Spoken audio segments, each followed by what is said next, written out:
Finally, it's time for our boy Jinwoo to face the most powerful being in the entire demon castle. A boss so terrifying that the previous ones look like tutorial mobs. Will he be able to take down this monster? After dealing with those giant bears, Jinwoo wasted no time recruiting new shadow soldiers for his growing army. Meanwhile, outside the Red Gate, Dong-soo was pacing like a nervous dad, asking how long they'd been inside. The crew tells him it's been 3 hours out, about 3 days in there. Dong-soo immediately assumes Jinwoo's already become bear chap. He starts complaining about wasting his time and getting ready to leave, but then remembers Jinwoo isn't even part of the White Tiger. So naturally, he starts asking what the heck Jinwoo was doing there in the first place. The manager explains that Jinwoo is a friend and was just curious about the C-rank gate. He didn't think it'd be a problem to let him tag along. But of course, musclehead Dong-soo wasn't buying it. He grabs the manager and starts choking him, demanding to know what kind of prodigy he found this time. That's when the guild master steps in, grabbing Dong-soo's arm and telling him to knock it off. Dong-soo, being the drama king he is, throws shade, calling the guild master a small fish compared to himself. Baek wasn't having any of that and started flexing some terrifying energy, forcing Dong-soo to eat his word. The tension explodes. Meanwhile, poor Kim Chul is out in the snow, freezing and clearly traumatized. He stumbles across the corpses of the ice bear and assumes it must have been the ice elves because there's no way those weaklings from the rank E could have pulled that off. Back at the showdown, Jinchul steps in before anyone ends up in the hospital. He thanks the two hotheads for holding back because, let's be real, otherwise he'd be the one getting sent to the ER. Jinchul mentions testing Jinwoo's abilities 2 months ago and confirms he's just an E rank. He also insists that magical beasts killed Dong-soo's brother, but Dong-soo isn't buying, calling it a bedtime store fool. He admits he's just looking for an excuse to kill Jinwoo. Meanwhile, Kim Chul finally stumbles across the rank E group. He's shocked to see them living it up, food and gear, while he's out here losing his whole team to poor resources. He starts flipping out, accusing them of hiding all that stuff from it. In the middle of his meltdown, Kim Chul decides the high-ranking mage must have joined Jinwoo's group because they had better survival resources. Furious, he's ready to wipe them all out, but Jinwoo shows up and casually flicks him across the area like a rag. Jinwoo calmly explains that if anyone's to blame for the mess, it's the leader who decided to split the team. To make things worse, Kim Chul had unknowingly brought trouble straight to their doorstep. Ice elves deactivate their stealth, and the bloodlust in the air is impossible to ignore. When the elf leader starts speaking, Jinwoo surprises himself by suddenly understanding their monster language. Even he's like, wait, when did I learn this? The elf leader reveals one of his subordinates found Jinwoo interesting, wanted a fight. But before the guy could even throw hands, Jinwoo decapitated in an instant. The head landed 30 feet away before anyone knew what happened. Jinwoo then moves in on the elf leader, who explains that a voice constantly orders them to kill humans. Strangely enough, that same voice doesn't command them to attack Jinwoo, meaning he's not human. Jinwoo starts piecing things together, realizing that becoming a player might have changed his status as a human. The elf leader tries to strike a deal, saying he'll spare Jinwoo's life if he hands over the human. Jinwoo obviously says nope. The leader, full of confidence, reminds Jinwoo that they're outnumbered, but Jinwoo shuts him up by summoning his shadow army, and suddenly, the odds look a lot less favorable for the elf. Chaos erupts as everyone goes into battle mode. While the elves try sniping at the escaping human, Jinwoo pulls an action movie move, catching arrows mid-air and obliterating the attackers. Jinwoo soon realizes that the elf leader, Baruka, way tougher than expected. Baruka pulls a disappearing dagger trick and nearly lands a fatal blow, but Jinwoo dodges just in time. The elf lands a powerful kick to Jinwoo's gut, but instead of flinching, Jinwoo just grins like a maniac. Out of nowhere, Jinwoo's shadow mages launch a massive fireball straight at Baruka. Meanwhile, Kim Chul finally picks himself up after that humiliating flick and charges at Jinwoo right as Baruka does the same. Of course, Jinwoo saw it coming a mile away and summoned Igor, who wasted no time planting a sword right into the rank A's gut. Even though the dude was a total jerk, he was still pretty strong, so Jinwoo decided to recruit his shadow for the squad. He named him Iron, who wasted no time making himself a nuisance to Baruka. Meanwhile, the rest of the human group was huddled behind a tree, enjoying the show like it was premium cable. Park Hee-jin couldn't help but mutter that if raids were always this chaotic, she would have picked literally any other career. Baruka, the sneaky elf, laughed and said, "One sword's not enough to handle me, huh? Let's bring 2 more into the mix." Clearly, the guy had skill, juggling 3 attackers like he was auditioning for a medieval circuit. But Iron's taunting ability kept pulling Baruka's focus, leaving him open for a sneaky slash from Jinwoo. Realizing his entire elf army had been wiped out by these shadowy nuisances didn't help his mood either. Furious, he lunged at Jinwoo, laughing at how the kid had thrown away his weapon. Cue Jinwoo activating his Thor-like skill, summoning his dagger straight into Baruka's back like it had GPS. Baruka tried to block, but his his weapon got obliterated. The shadows swarmed him, hitting from all angles, but somehow the guy tanked it all. That's when Jinwoo turned invisible, slipped behind him, and stuck his dagger where it hurts, announcing, "It's over." Baruka sneered, "Don't get cocky." But before he could finish, Iron was already slamming his hammer right into his face. With that final blow, they took down the boss, netting Jinwoo a mountain of XP. But Iron, hyped beyond reason, kept smashing Baruka's lifeless body until Jinwoo had to tell him to chill. The Shadow Army erupted into victory cheers,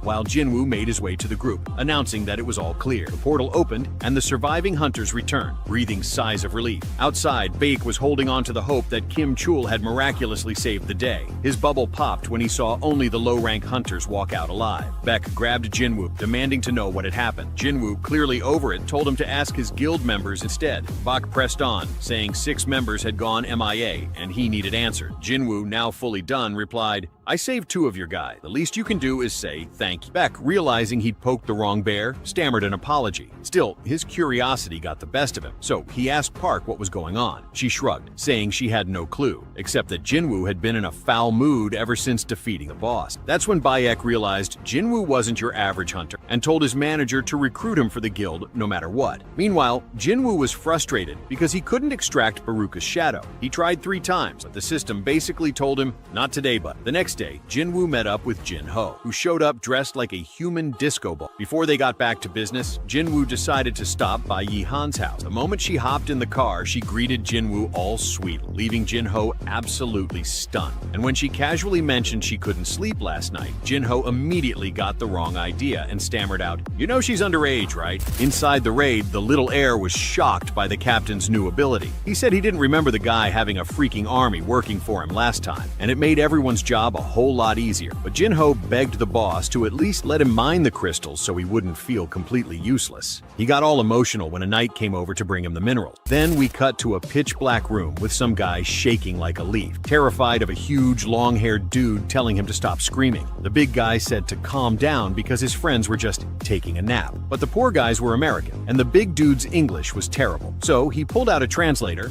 and explained he was just a human trying to go home. Meanwhile, the 2 guys headed to a steakhouse to celebrate since they'd finally finished all 19 raids in the contract. Now the little heir just needed to pass his test to become a certified guildmaster. After that, Jinwoo mentioned he might go off the grid to avoid certain people. But Jin-Ho, already tipsy from hand sanitizer level alcohol, said if he's annoying, Jinwoo should just say it, and he'll stop. Then, all drunk, he said he considers Jinwoo more family than his actual brother. The 2 shared a drink to seal their brotherly bond. The rich kid got emotional and ordered 300 more steaks for Jinwoo to eat. Meanwhile, that giant monster of a man was locked up and being questioned. He said he was a foreign hunter who got stuck in a gate for 10 years and couldn't escape. And since his English was awful, they were waiting for a translator. The guys were starting to think he might actually be a magical monster disguised as human. So they called in an S-rank hunter to do the interrogation. Of course, they meant Hwang Dong-soo, who was already on a flight back to the United States. All they'd figured out so far was the hunter's name, Il-hwan Sung. At home, Sung Jinwoo told his sister he'd be gone for a week. She teased him, saying he'd been going out a lot lately and asking if he'd found himself a girlfriend. Little did she know the closest thing to that was him getting cozy with her best friend. Finally, our boy returned to the demonic castle. Last time he fought Cerberus, he was level 20, but now he was 3 times stronger and thought it'd be easier this time. He inserted the key and entered the castle. Right away, he got a mission to collect demon soul, and it wouldn't end until he gathered 10,000 soul. But that didn't matter. Even if it were 100,000, he wasn't leaving until he got the items for the life elixir. Meanwhile, at Jin-Ho's mansion, he was trying to convince his dad to let him take over as guildmaster, even though it was supposed to go to his brother. The old man started talking about the 3 crazy incidents Jinwoo survived, not to mention the Red Gate raid Jin-Ho didn't even know about. He said Jin-Ho only passed the guild master test because of Jinwoo, and asked if he still thought he deserved to lead the guild. Jin-Ho had excuses ready, but he didn't need them because his dad agreed, with a condition. Since the White Tiger Guild was eager to recruit Jinwoo after the Red Gate, his dad asked if Jin-Ho could bring him in first. Jin-Ho swore he'd make it happen. Back in the demonic castle, Jinwoo had already taken out a bunch of demons,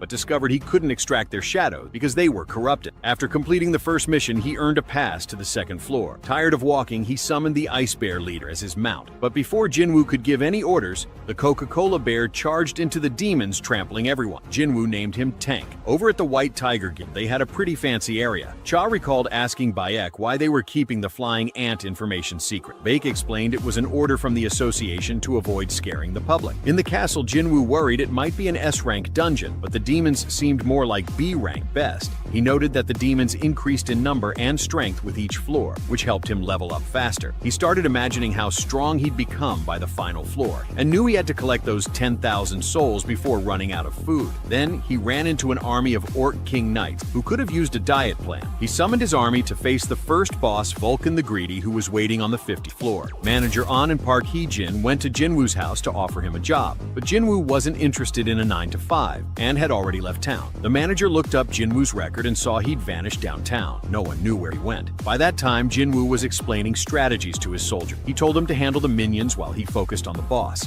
The mages started strong with explosions, Igris cleaned up the weaklings, and Jinwoo, now with higher intelligence, summoned even more shadow soldiers. He wondered how long that pastel lord would just sit there. As if on cue, the boss teleported and slammed his staff into the battlefield. Jinwoo punched him hard, sending the big guy flying across the castle. Even Jinwoo was surprised by his strength, but the boss got back up and activated buffs just like Cerberus did. Jinwoo borrowed Iron's shield to block the boss's heavy strikes. When he found an opening, he threw the shield and tried to attack from behind. But the boss predicted his move, forcing Jinwoo to use Dominator's touch to dodge. He realized the boss's glowing eyes were the weak spot. The guy moved like a super athlete, defying physics, so Jinwoo climbed a building to lure him up. Leaping into the smoke, he delivered a precise slash to the boss's carotid artery. It's clear our boy has a thing for chopping heads. Another one for his collection. At the interrogation, Dong-soo walked in, calling the emo guy a monster. Il-hwan said he wasn't and offered to take a DNA test if needed. Dong-soo, annoyed at being pulled from his fun, asked Il-hwan what he knew about gates and magical beasts. Il-hwan said their knowledge was just the tip of the iceberg and warned that a catastrophic power had awakened. He said his mission was to stop it, but Dong-soo wasn't buying it and joked that Il-hwan must have been drinking motor oil to spout such nonsense. Il-hwan warned that their hunter army wouldn't be enough and that not even their flashy S-rank hunters could stop what was coming. But now, things are about to get spicy, my friend. Dong-soo finds out that the monster has a wife and 2 kids,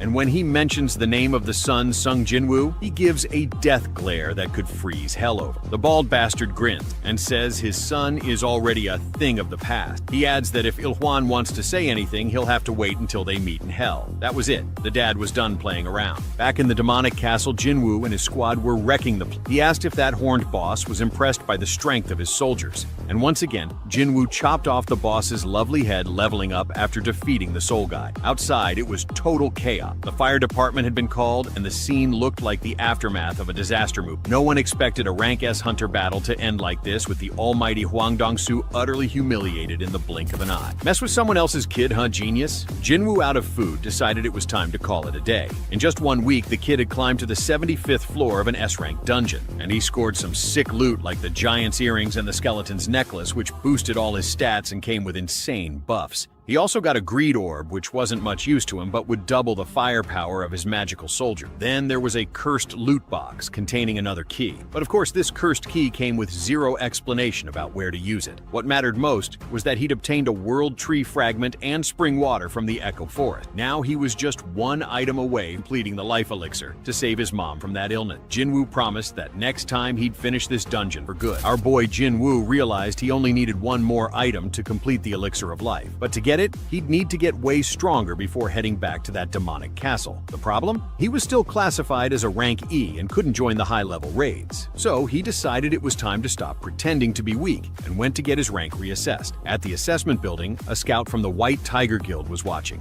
hoping to find some talent to recruit. But all he saw were weaklings, until Jinwoo walked in. That's when he froze and called the guild master immediately. Even Bayek was surprised when he heard Jinwoo came to reassess his rank. While waiting in line, some nervous newbie was sweating bullets, terrified of getting a low rank and not being able to pay his bills. Another guy tried to calm him down, saying, "Relax, bro. If you at least hit rank D, those smaller guild scouts will be all over you." Finally, it was Jinwoo's turn. Inside, he handed over his info: social security, mom's credit card, Bitcoin wallet password, the whole deal. The lady at the desk joked, "Another frustrated rank E who can't accept he's a loser, huh?" She told him to place his hand on the black crystal, but when he did, the machine threw an error. She thought it was just a glitch and tried again, but it failed a second time. Starting to freak out, she called her boss, who came in to run the assessment himself. And guess what? Error again. That's when the guy started trembling, because he realized it wasn't the machine. It was Jinwoo. His bow hour level was off the charts. The boss whispered, "This kid's one of the top 10 in the country. He's a rank S." Meanwhile, in a nearby park, Woo Jin-chul was chatting with a red-haired nerd about the mysterious hunter who helped at Red Gate. Jin-chul swore it wasn't Hwang Dan-soo, even though some people thought it was.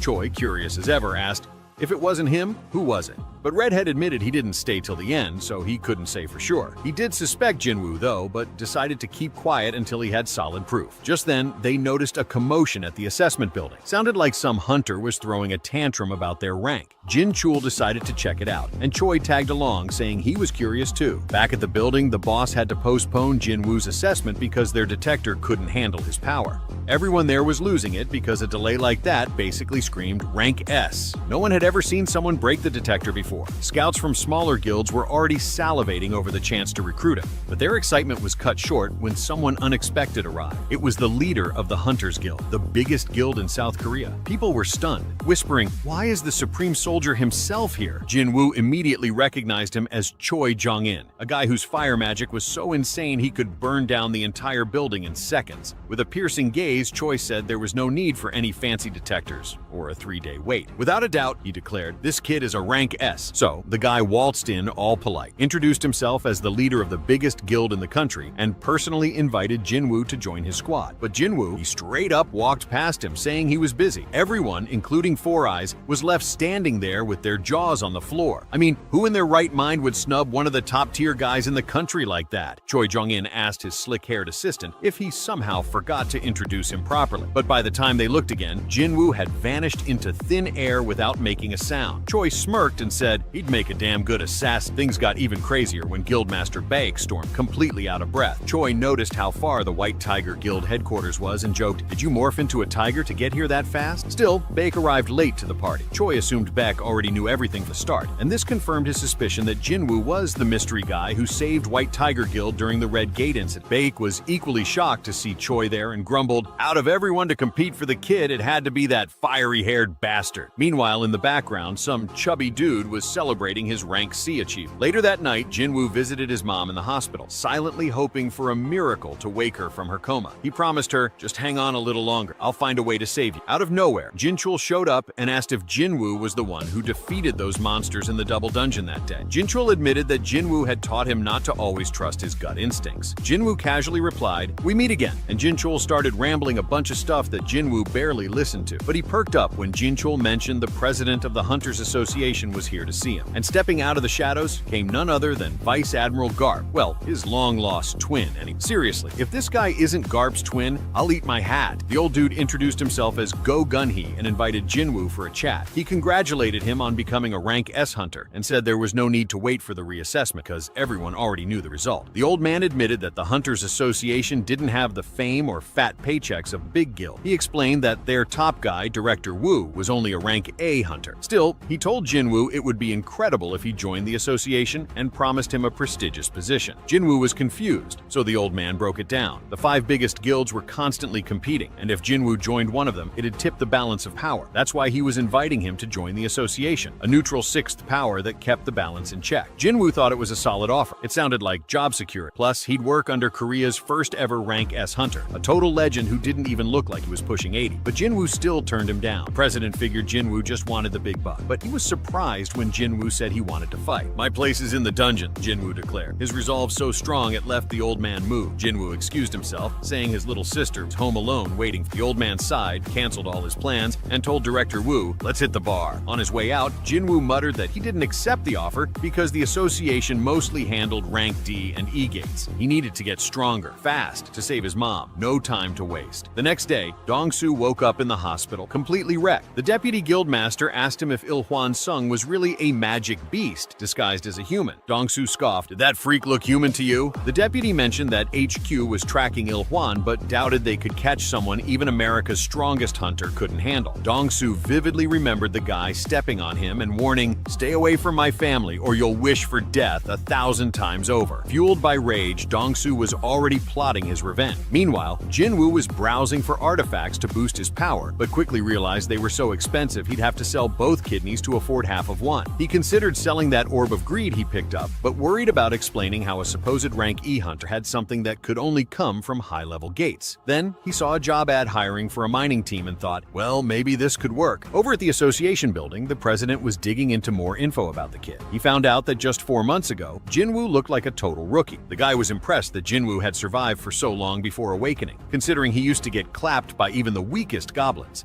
Jinchul mentioned that the kid's been paying for his mom's eternal sleep treatment and his sister's college tuition. One record showed Jinwoo even joined a raid team from the Hunters Guild. The old man assumed Jinwoo was just after the money, as expected, but he was surprised to see Jinwoo joined the mining team instead of the attack team, which is where the real cash is. And there he was, looking like a construction worker, ready to get his hands dirty. First, the attack team went in, led by Four Eye. The guy launched a fireball that fried an entire group of chupacabras in seconds. He was so overpowered that a squad of tanks had to block his own attack. After clearing everything except the boss, the attack team called it a day. Jinwoo could tell right away that this Choi guy was a beast. He made sure to suppress his presence so he wouldn't get noticed. Right behind Four Eyes was the vice master of the Hunters Guild, Cha Ha Hei-in, aka the ballerina. Jinwoo was amazed by her aura, but she wasn't far behind, noticing a strong presence she thought could only belong to President Go. Jinwoo had to max out his stealth mode to avoid being detected by her superhuman sense of smell. That's when the mining crew rolled in. They worked hard to gather all the crystals and monster carcasses, but Jinwoo,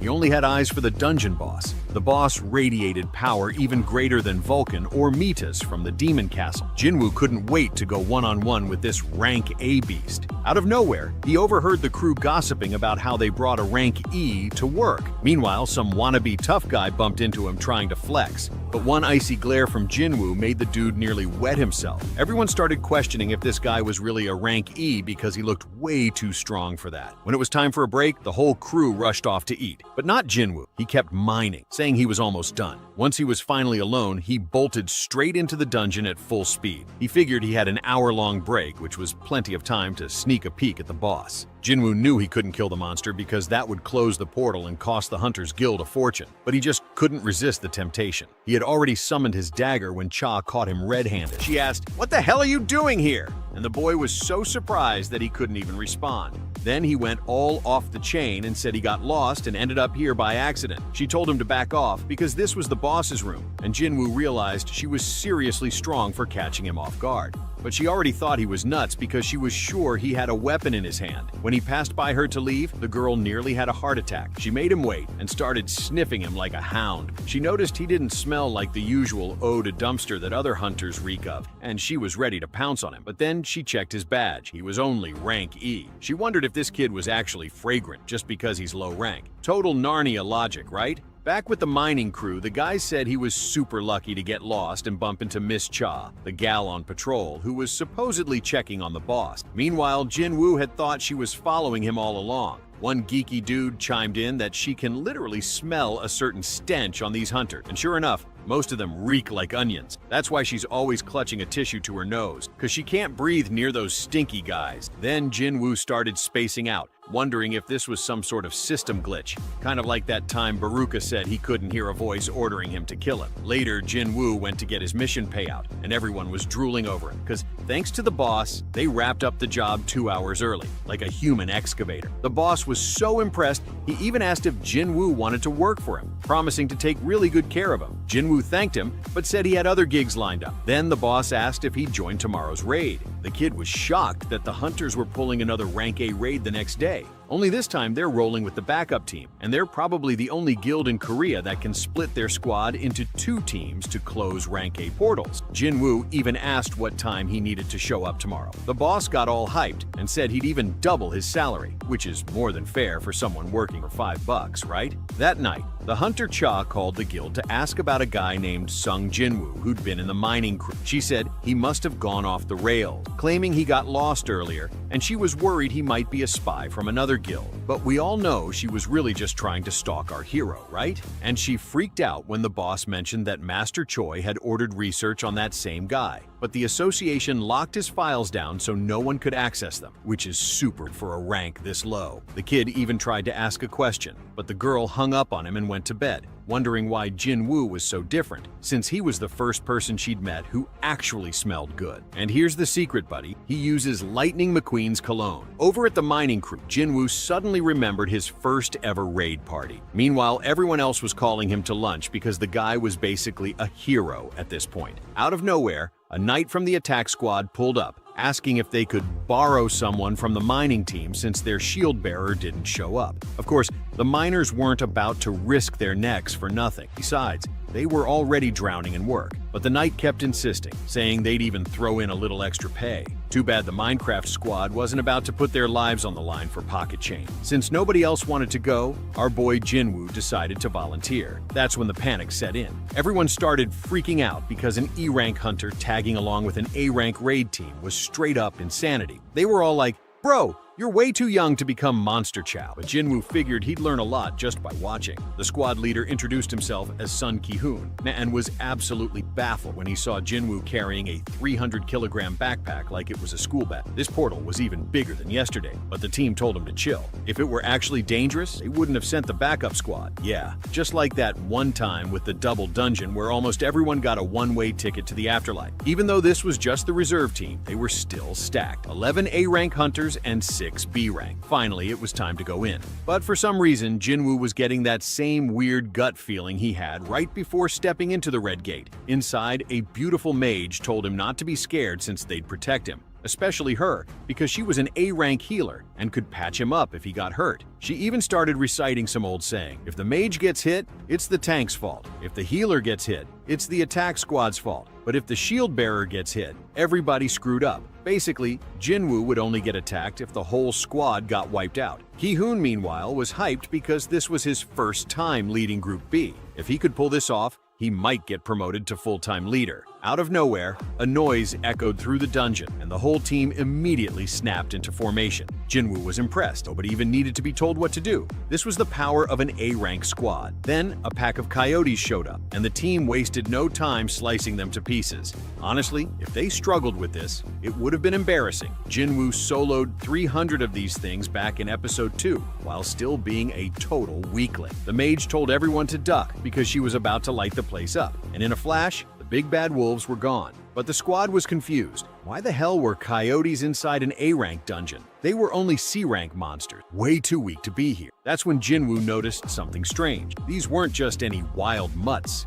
They had collar marks on their necks, meaning someone had domesticated. And that's when the real demons of this dungeon decided to crash the party. A whole squad of high orcs popped up, and the gang immediately started sweating bullets. One of them chucked a spear at light speed, nearly shattering the leader's shield. The orcs rushed in, and the Red Knight tried to block them, but they just used him as a stepping stone and went straight for the mages. One of them caught a fireball right in the face like it was nothing, but turns out their magic resistance was built different, so it barely left a scratch. The cat girl managed to hold one down with some magic whips, but the guy was a tank, and she could only keep him locked for 5 seconds max. The mage was like, "That's all I need," and summoned 2 massive fire soldiers to attack. Only problem? He used up all his mana, so now he was just a sitting duck. The martial artist chick tried to drop some Karate Kid moves, but the orc hit her with a full-body tackle that sent her flying straight into the wall. Things got even worse when they started getting surrounded, and Ki-hoon ordered them to split into 3 groups. Even though this was an A-rank dungeon, no one was expecting 20 freaking high orcs to spawn out of nowhere. That was not what the portal scanner showed, and it didn't take long for the first unlucky soul to lose an arm. The mage chick tried to trap the orc while the healer flexed her OP skills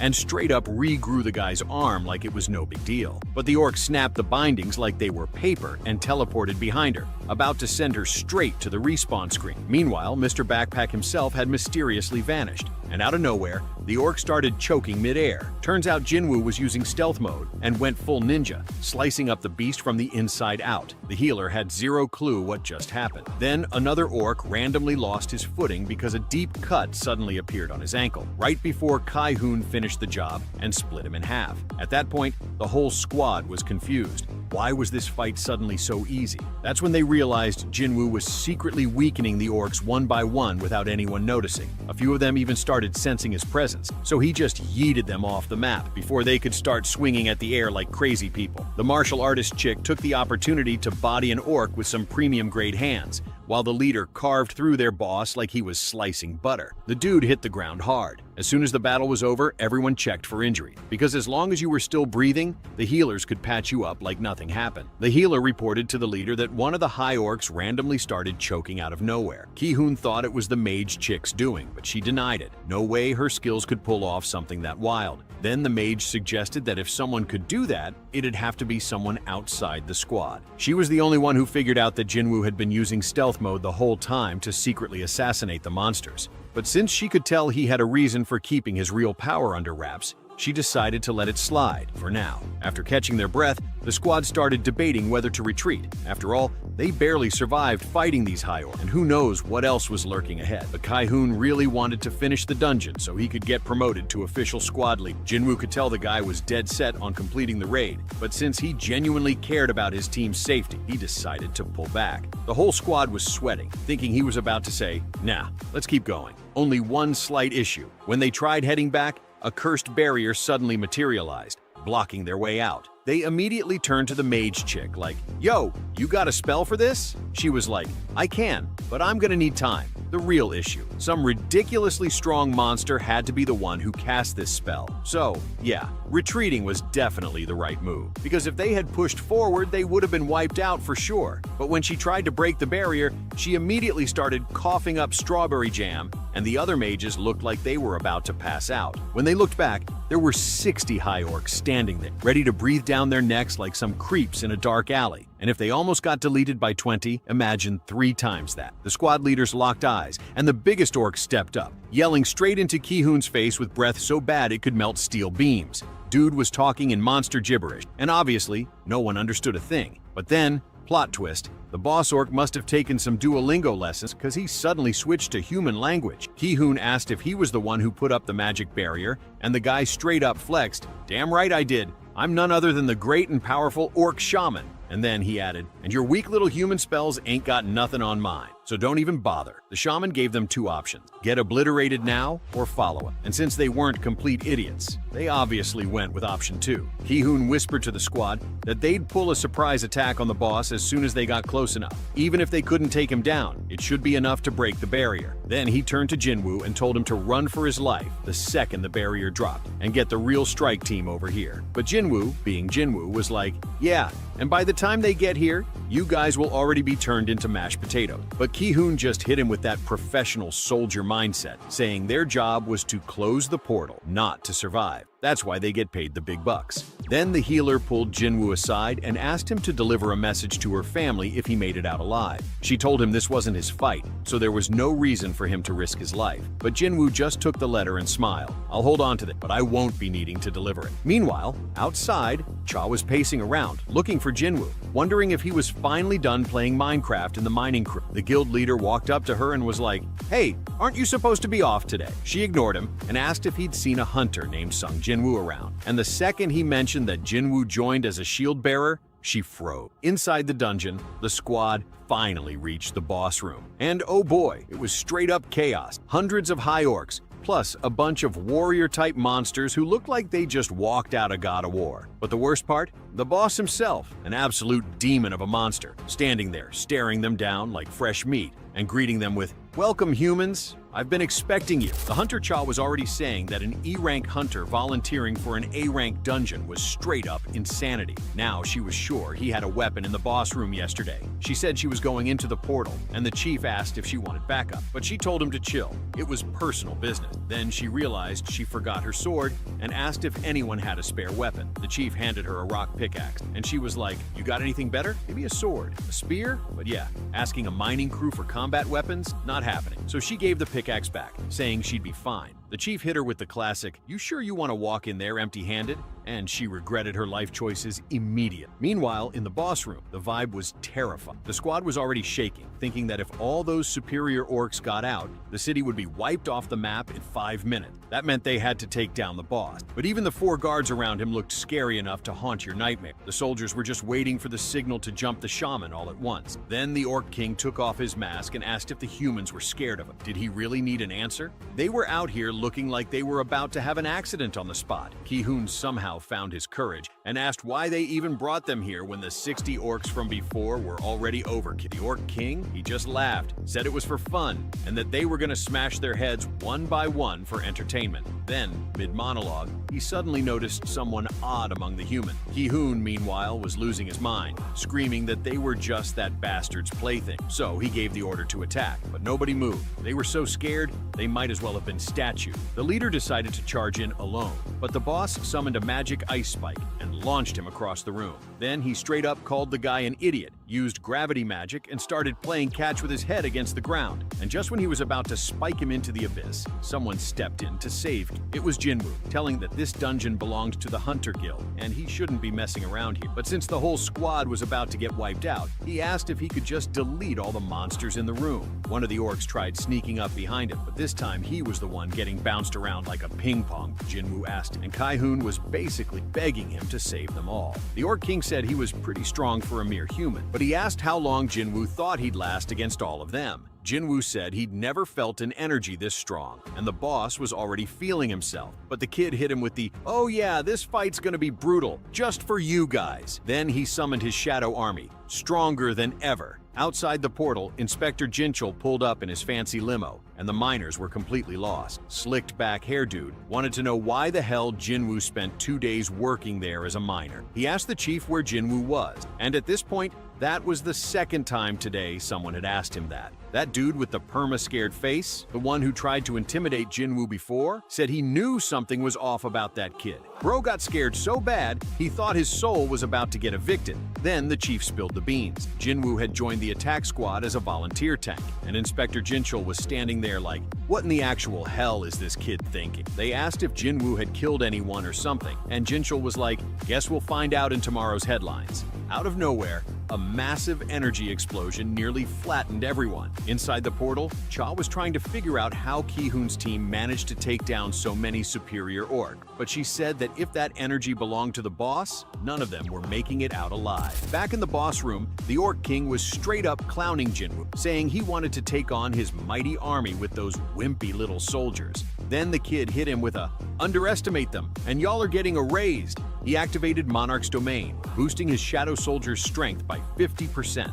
He got that skill after climbing 70 floors in the Demon Castle, and this time, they were built different. The mages couldn't even comprehend it. These guys could barely summon 2 soldiers, and here was some random human with an energy level off the charts. Then the Orc King gave the signal, and the Bacon Brigade charged straight into battle. Iron tried trash-talking the orcs, but they were too OP, and it flopped. So he just went full Thor mode and hammer-smashed those bastards into oblivion. Igris? Bro was on demon time, slicing through 30 orcs in the blink of an eye. But even they couldn't compare to the real monster, Sung Jinwoo, who was out there treating this like recess at the playground. The squad was watching like, bro fights just like Vice Leader Cha, and they were all wondering, why the hell did he hide that he was this strong? Except for Igris, Iron, and Tank. The rest of the shadows were basically at a B-rank hunter level, so Jinwoo had to wipe out as many orcs as possible before his mana ran out. Out of nowhere, the boss dropped the Dragon Fire Anthem and wiped out almost all of Jinwoo's shadow soldiers. He called them useless little puppets, but Jinwoo hit him with a, "Better watch yourself, bud," because his soldiers would keep respawning as long as he had mana. The boss tried dropping an iceberg on the protagonist's head, and before Jinwoo could even react, dude was already eating a full magic combo. The Orc King screamed screamed that he'd keep obliterating those shadows until Jinwoo's mana ran dry. Meanwhile, the weaklings were running for their lives to avoid getting caught in the crossfire. And with all that magic flying around, Jinwoo couldn't even get close to the boss. Outside, the association measured the portal level and realized it was way stronger than expected. So they ordered reinforcements ASAP. Back inside, the Orc King was dying laughing, saying the kid must be running out of mana. But who gets the last laugh, huh? Because unlike in his class change quest, here Jinwoo could chug as many mana potions as he wanted. And that's when things got real fun. Jinwoo straight up extracted the shadows from all the defeated superior orcs. Then he looked the Orc King dead in the eyes and said, "You're next, buddy." And of course, that set the boss completely off. Dude was about to ask if Jinwoo was that guy, but the moment he tried to say Shadow Monarch, the system hit him with a mental blue screen of death. Bro's brain was hard crashing, so instead, he sent his generals into battle, ordering them to bring back the humans' heads. Over at the Hunters Guild HQ, Choi got the news about what was happening. He said Ki-hoon's team should be more than enough to handle a portal like that. But just in case, he ordered his assistant to gather the strongest hunters in the guild. And if necessary, they'd even ask other guilds for help. Back in the boss room, the 4 strongest orc warriors charged in, and the first one immediately got whooped by iron. Igris was out here dueling 2 at the same time, to the point where he had to drop his sword, but the blade zoomed right back into the master's hands. Tank wanted in on the action too. He slapped an orc so hard it basically got deleted. Jinwoo smirked and said, "Looks like my generals are stronger than yours, huh?" The attack squad was about to step in, but the Orc King activated the Hymn of Agony, paralyzing, blinding, and locking them in place. Then he smirked and said,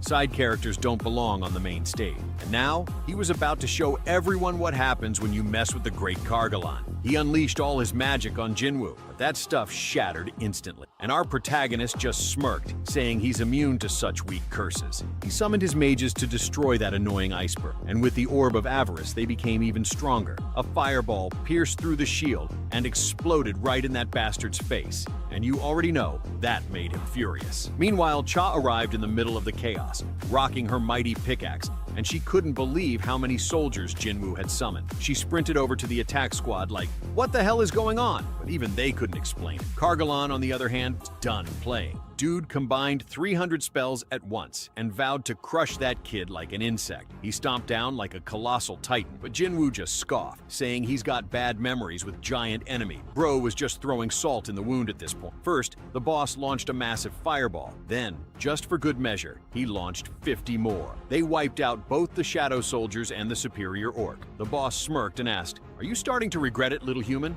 But before he could blink, Jinwoo was already on top of him, shoving a dagger straight into his eye, and he hit him with the ultimate disrespect. The bigger you get, the easier you are to hit. Then he really rubbed it in, saying a mere shaman like him was no match for an assassin. And let's be real, Jinwoo ain't just any assassin either. Channeling the spirit of Indiana Jones, Jinwoo dodged every single attack. Then he sniped 2 daggers that broke the boss's defense and chained him up with a castle chain. He used Kargalan's own strength to yank him into the ground like a ragdoll. And lucky for us, this fight even had a VIP audience, because the association's inspector finally pulled up to witness the spectacle. He said they came to help, but looks like they won't be needing to anymore. Cha, meanwhile, was watching with sparkling eyes, saying, "This is the strength of an elite hunter, not some rank E-scrub." Then she asked, "Who even is this guy?" And even Jinchul didn't have an answer. Jinwoo just smirked and said, "Once a mage loses his guardians, he's finished." And right on cue, the Orc King started panicking, screaming that there's no way he could lose in this body.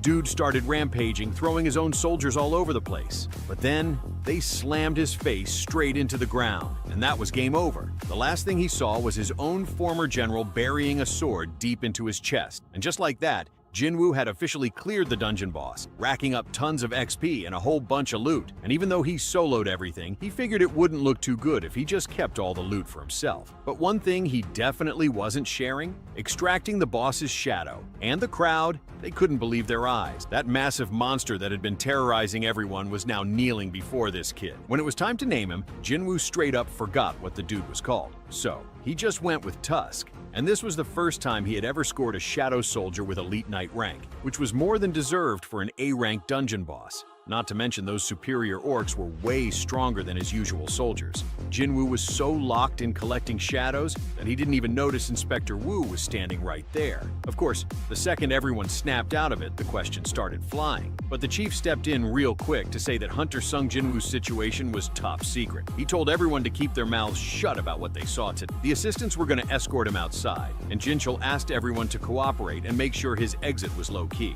But before he could leave, Ki-hoon spoke up. He said he wasn't going to ask why Jinwoo was hiding all this power. One thing was for sure. The only reason they all made it out alive was because of him. So he straight up thanked Jinwoo for saving his entire squad. And just like that, the whole crew bowed their heads in gratitude. Jinwoo suddenly remembered, oh yeah, he still had to return that healer's journal. Meanwhile, Cha really wanted to talk to him, but the mage cut in like, Vice Captain, why are you holding a pickaxe? Cha instantly turned bright red and nervously asked Jinwoo, do I look weird with this? Meanwhile, back at the Hunters Guild HQ, Chairman Choi let out a deep sigh of relief. It all worked out in the end. First, Jinwoo saved White Tiger, and now he saved them. And Choi still couldn't wrap his head around just how much power this kid had been hiding. He asked his assistant, who do you think's stronger, him or me? And the assistant just hit him with, sir, do you really think you could solo an A-rank dungeon like that? Even Choi had to admit, not a chance. So now, they had one mission. Do whatever it takes to recruit that kid. Later, at a cafe, Jinwoo met up with a little air and asked, so, how'd the negotiations with your dad go? And Jinho had to convince him to join the guild if he wanted to be the leader. Meanwhile, at the rank evaluation building, a swarm of reporters was waiting to interview some dude named Lee Min-sung. And this guy? Already flexing hard about becoming an A rank, but he has no idea what's coming for him. Out of nowhere, reporters freaked out because Baek and Choi had shown up, demanding to know what kind of disaster was going down. One of them even asked if those two were there to recruit Lee Min-sung too, but they had no clue who that clown was. The reporters were totally disappointed, thinking they'd score an epic exclusive. Big Tiger started laughing at Four Eyes because they'd also been helped by Jinwoo, but Choi retorted that he didn't even come close to the White Tiger's red portal. He even lost a rank A recruit along the way. Still, without our boy, their Group B would have been wiped out. The two were almost about to go to war over who'd get to keep the main man. Then, out of nowhere, a bushy-haired dude popped up asking if they were fighting over Min-sung. That guy was Lim Tae-gyu, the rank S hunter and head honcho of the Reapers Guild. But the pair yelled right in his face that they couldn't care less about that dork, until young Jinwoo arrived and wondered what kind of anthill these photographers had crawled out of. I thought the news had already spread, but apparently nobody was drooling over, except for one hulking brute who blocked his way when he tried to enter the assessment building. Jinwoo said he had business with the guild, but the guy couldn't care less and told him to scram immediately. Then, out of nowhere, none other than President Go shows up, demanding to know with what authority that bodyguard was trying to kick him out. He explained that the guy was his guest and told the so-called Lee Min-sung not to forget who gave him permission to hold a conference there. So the two went in and our kid got all heated, asking how they could mess up his debut like that. He tried to enter the guild building, but Inspector Jinchul stepped in, saying he couldn't come in because another hunter was already being evaluated, which made the kid panic and demand, who do you think you are? Is that hunter so important? The inspector, with a menacing vibe, shot back, if I told you, could you handle the consequences? Of course. After that, the kid was trembling. Back at the guild, the president announced that those two had arrived an hour early, waiting for Jinwoo, since he's the first rank S hunter in 2 years. Before the evaluation, some nerd asked about Jinwoo's skills to determine his class. He boasted he could do stuff like that, and even a little shadow trick left the nerds stunned. But the president, no dummy himself, asked if that was all he could do. The protagonist replied that plenty of people have seen his moves, so he doesn't need to hide anymore. And then everyone was truly amazed, because Jinwoo summoned his top generals and even claimed he could call in another 100. Beck even asked if that monstrous energy was coming from Jinwoo, saying it didn't compare to the first time he saw him, and now he could obliterate the entire White Tiger Guild in the blink of an eye. After securing his Rank S hunter license, Big Tiger went to ask if the guy had a minute for a chat. The kid said he had something to handle and tried to sneak out, but both of them warned he wasn't leaving through that door. Jinwoo figured they meant they'd prepared a contract so massive he'd regret not listening. But it turned out there were 300 paparazzi filming him. At Jinha's school, she couldn't believe it. Why was her brother on TV? 10 minutes earlier, that idiot had given a speech in jutsu, claiming he'd fight monsters to protect everyone, even if he ended up in a low rank. But obviously he was lying, because he already knew he'd drop to rank A. So he was only going to work as a hunter for 2 years to earn a fortune and then vanish. Then the reporters, drooling over him, started getting calls announcing that the 10th rank S Hunter had been revealed. And it took only 5 seconds for everyone to forget about that Lee Min-sung character and rush off to interview the new rank S. Meanwhile, the head honcho of the mining crew was watching the news, wondering why Mr. Sung was on TV. That big mouth guy went nuts, demanding to know what crime he'd committed, and nearly had a heart attack when he found out that Jinwoo was now the new rank S Hunter in Korea. Even Joo-hee and Mr. Song, who were busy training Cha, were glued to the news. Jinho's dad announced that Jinwoo had been crowned a rank S mage, and then asked if the young heir managed to rope him into the guild. Jinwoo apologized, saying he couldn't manage it. He added that his buddy was hell-bent on starting his own guild, and even offered him a vice leader spot. His old man flashed a grin and explained he didn't set up the Yu-Jin guild just for cash. He's rolling in money, but to protect the crew. He declared that Jinwoo was approved to lead the Yu-Jin guild, giving a whole speech about counting on him to handle everything, and the young heir thanked him. But then he said he couldn't do that because he was joining his brother's guild, which his billionaire dad definitely didn't see coming. Back at the association, little Jinwoo was confused why everyone was snapping pics of him instead of little Star. Even Bayek tried to act all smart, saying he'd help him get home. But in the blink of an eye, Jinwoo vanished, and then reappeared behind the reporters. Master Choi couldn't believe a mage could be that fast, and Tiger was fuming because his eyes couldn't even keep up. He then declared that the new Sung Jinwoo is definitely stronger than both. The kid Jinwoo strolled into a fancy gear shop to buy fireproof equipment and asked the owner if it was safe to stash such valuable items behind just a pane of glass. The Four Eyes guy, all cocky, said that glass could take a punch from a rank A hunter. If Jinwoo could break a pane, he'd get all the loot. Just a light tap from him had the dude shaking in his boots, mumbling he was only messing around. But he was clearly freaked out because that one tap nearly shattered the glass. Jinwoo then asked the price of a dagger and was shocked to learn it was 30 million, even though it was weaker than the blue Kasaka dagger. When he asked about the dagger he'd bought from the system store, he almost lost it when the guy said it cost 100 million. Later that night,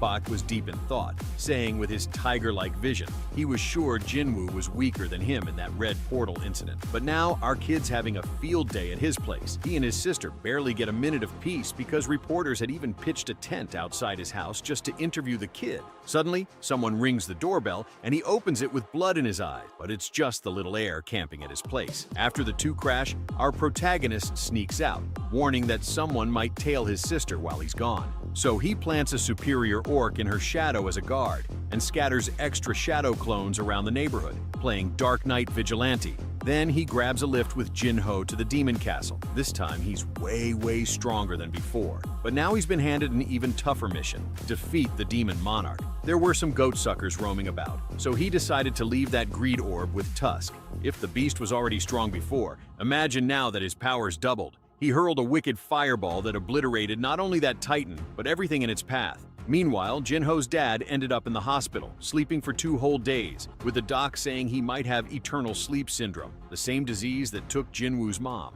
Now things really hit rock bottom, boss. Back in Japan, 2 hunters spotted a giant flying ant. At the demon castle, Jinwoo's shadow storage capacity had skyrocketed, and he lamented that if he could extract demon shadow, he'd have an enormous army. So he split his soldiers into 6 teams to speed things up, ordering them to wipe out any enemy they see and shout out when they find the next floor access permit. Soon he realized his mana was draining way too fast and discovered some cranky knights were even taking out their own general. Then it was time for Daddy to step in. One knight noticed his presence and charged at him, but Jinwoo dodged every blow and sent him packing. 2 others tried to sneak up from behind but were sliced to ribbons. The knight's captain even wondered aloud if monsters feel fear too, and now he was certain they do. He was ready to finish off that knight, but just as he was about to stab his dagger into the helmet, he heard a girl's voice surrendering. When he took off the helmet, it turned out to be an elf girl begging for her life. Jinwoo wasn't buying it. She attacked his soldiers, and now she wanted mercy? But she said she had only followed orders to defend the area against invaders like him. As Jinwoo turned his back to leave, she tried to pull a fast one and stab him from behind, but she ended up slamming right into Tusk's shield. Jinwoo just looked at her like, "Really? That's your plan?" She immediately started groveling again, apologizing nonstop. Jinwoo asked if she could get him the entry permit, and she said her family protects it. If he escorted her home, she could get him one. But could he really trust her? She swore on her life that she wasn't lying. Jinwoo shrugged and said that if she got him the permit, he wouldn't have to wreck the place. Then he asked who the hell she was. Meanwhile, on an island far away, a man was getting eaten alive by a giant ant, and another guy standing nearby didn't last much longer. And now, things just got worse, because the ants learned how to fly. Back in Demon Castle, the elf girl introduced herself as Princess Essel of the Reindeer clan. But Jinwoo didn't care about fancy title. He wanted to know if she heard voices in her head telling her to wipe out human. She said no, but she did hear a voice telling her to protect this place ever since they arrived. Apparently, her people used to live in the demon world, but somehow ended up here. When Jinwoo asked why they were preparing for war, she suddenly froze, her brain short-circuiting. Then she barely managed to say that their enemies were so powerful that the entire demon race had to unite against them. But before she could reveal more, some mysterious force cut off her speech, saying Jinwoo was asking too many questions. And just like that, Essel collapsed on the ground. At the Hunter Association, things weren't looking good. They were analyzing footage from the mutant ant attack. 294 civilians wiped out. 6 hunters sent to help, also gone. And the worst part? The island that got attacked was 150 kilometers from Jeju. If these ants can fly this far, it's only a matter of time before they start attacking everywhere. South Korea couldn't handle this alone, so they had no choice but to ask for reinforcements from other countries. Back at Demon Castle, Essel finally woke up, apologizing for passing out. Jinwoo just asked if they were there yet. She pointed ahead. Her family's castle was just around the corner. When they arrived, her father immediately panicked. He demanded to know who the hell this monster was that she had brought home. Essel tried to explain that Jinwoo was just a guest, but her father wasn't having it. He didn't trust someone who showed up with an entire army. Without hesitation, he ordered his knights to take Jinwoo down. But Jinwoo remained calm as ever and told him he just wanted the entry permit. The king suddenly realized who he was dealing with. This was the same man who annihilated Vulcan and Metis like it was nothing. There was no way they could defeat him. So, with no other choice, the king handed over the permit and told him to leave. But then, Jinwoo dropped a bombshell. He was taking the princess with him. Before the king could lose his mind, Jinwoo clarified that he only needed her to find the other permits.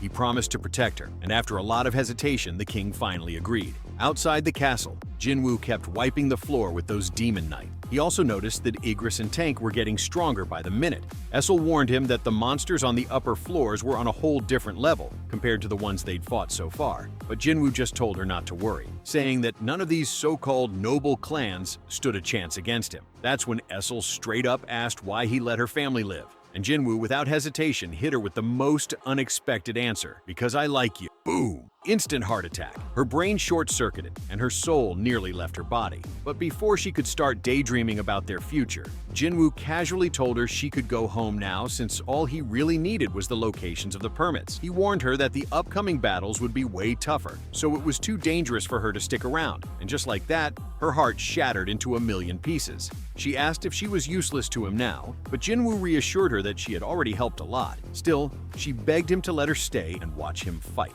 She needed to see it for herself. Jinwoo sighed, realizing he had no choice, and told her not to fall behind. And she wasn't exaggerating. Even Jinwoo admitted that the fights were 90 times harder than before. But did that stop him? Nah. He still dragged those monsters' faces through the dirt like they were nothing. Meanwhile, over at the Hunters Guild, Four Eyes and Cha just received an urgent request from the association. They were needed for a mission against the mutant ants. And apparently, another rank S guild leader was coming to help as well. Back at the Demon Castle, Jinwoo and Essel finally reached the 100th floor, the final boss room. And just as Essel opened her mouth to say, looks empty, a giant dragon blasted through the ceiling, lightning everywhere. The place was getting obliterated, and riding on top of that terrifying wyvern was none other than Baran, the Demon King. Even Jinwoo felt that this was going to be a problem. And Essel, bro, she was seconds away from a full-blown panic attack. To make things worse, the dude could fly. Then, before anyone could react,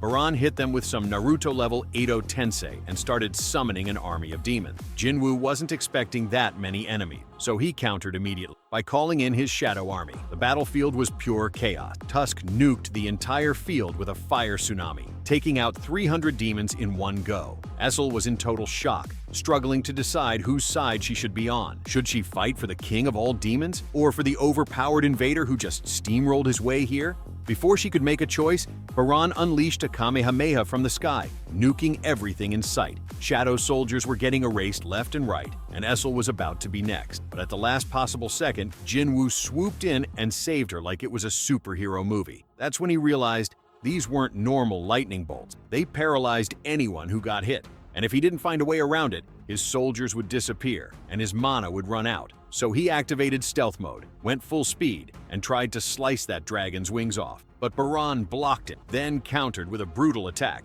sending Jinwoo crashing into the ground like a meteor. Jinwoo barely dodged another point-blank lightning blast, knowing full well that if one of those hit him, even plot armor wouldn't save him. So he called in Tusk, who, thanks to the Orb of Avarice, overpowered Baran's attack. And just like that, Jinwoo saw his chance. One clean swing, and the wyvern's head joined his growing collection. Now that Baran was finally on the ground, Jinwoo cracked his neck and said, "Took you long enough. My neck was starting to hurt from looking up. It's time to throw hands." Meanwhile, back at the Hunter Association, President Go was meeting with the Bakken Guild, led by Ryuji Koto, aka the second strongest hunter in all of Asia. They thanked him for agreeing to help with the mutant ant invasion. Then, one of the assistants explained the plan.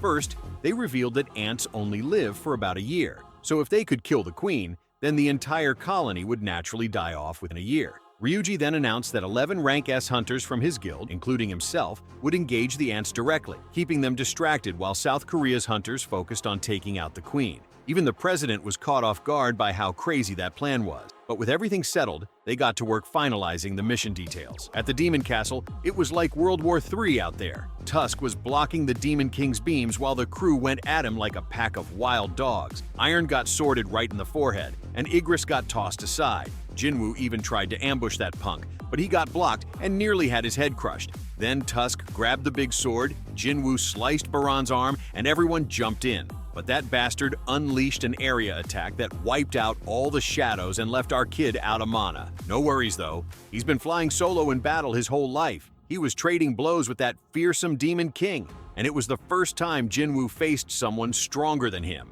He tried to block a hit, but his daggers went flying. He got pummeled so hard he nearly lost his breath, but somehow clung onto the demon's arms. Then he started channeling a nuclear bomb of an attack that was about to obliterate him, until the elven princess threw a sword at the Demon King that barely made a dent. That distraction was just enough for Jinwoo to lock him down with his Dominator touch, ripping off Baran's arms and finishing him off with a meteor punch that literally sent the Demon King's head to the moon. That was the first time he knocked a head clean off with a punch instead of slicing it with a dagger. The bastard went down, and Jinwoo got a notification. He had defeated the Demon Monarch. All the enemies vanished, and the princess ran over to the kid. But he told her to go home and let her dad know that now the Radis clan is the biggest clan in hell. And she started crying happy tears, laughing that he even got her clan's name wrong. Man, what a monstrous episode. I nearly fell out of my chair. It was that epic.